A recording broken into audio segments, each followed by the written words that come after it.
अब ये दूसरी नौटंकी शुरू कर दिया। पुलवामा में हमारे कम से कम 42 नौजवानों को मारा और वो नौजवान कह रहे थे कि हमें एयर लिफ्टिंग करवाया जाए, एरोप्लेन से यहां से वहां भेज दिया जाए, मगर उनकी बात को नहीं माना। कुछ लाख रुपए की बात थी, नहीं माना सरकार ने। क्यों नहीं माना? क्योंकि सरकार के पास 8 दिन पहले खबर थी कि इन लोगों को मारा जाने वाला, पहले से जानकारी थी। भारत सरकार के पास आईबी का रिपोर्ट था और सरकार को मालूम था इन लोगों को मारा जाने वाला है। तो सरकार ने सोचा, cabinet committee on security meeting हुई, उनको मालूम हो गया कि ऐसा होने वाला है। सरकार ने होने दिया, इसलिए होने दिया अगर ये मर जाते हैं तो हम लोगों को पाकिस्तान पाकिस्तान पाकिस्तान मुर्दाबाद पाकिस्तान मुर्दाबाद पाकिस्तान मुर्दाबाद कहने का मौका मिलेगा। और क्योंकि हमारे पास नरेंद्र मोदी के पास लोगों के सवालों के कोई जवाब है नहीं, तो सारा मामला पाकिस्तान की तरफ लेके जाया जाए। ये सारा षड्यंत्र इन लोगों ने किया।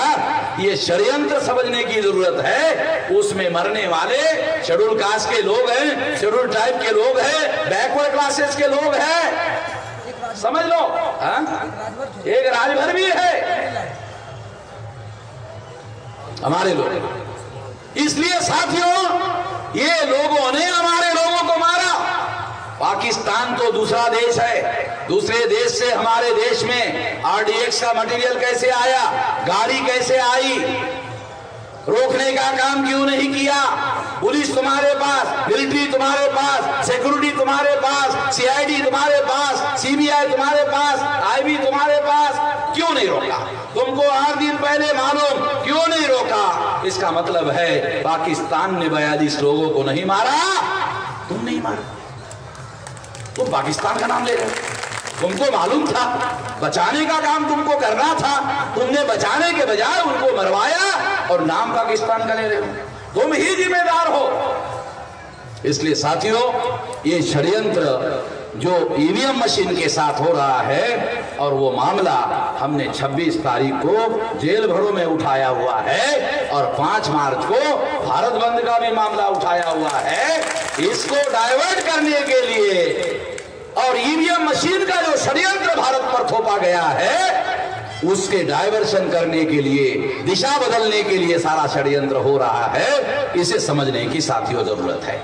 मैं आखिरी बात, जो राजभर राजा महिपाल, राजभर लक्ष्मेश्वर जो किला है, वो भूमाफियाओं के कब्जे में है। ये भूमाफियाओं के कब्जे से अगर इस किले को निकालना है तो कैसे निकालेंगे? 2 रास्ते। एक, राज हमारा होना चाहिए, दूसरा संगठन शक्ति हमारी होनी चाहिए। 2 ही उपाय, कोई तीसरा उपाय नहीं। या तो राज हमारा होना चाहिए या तो संगठन शक्ति हमारी होनी चाहिए।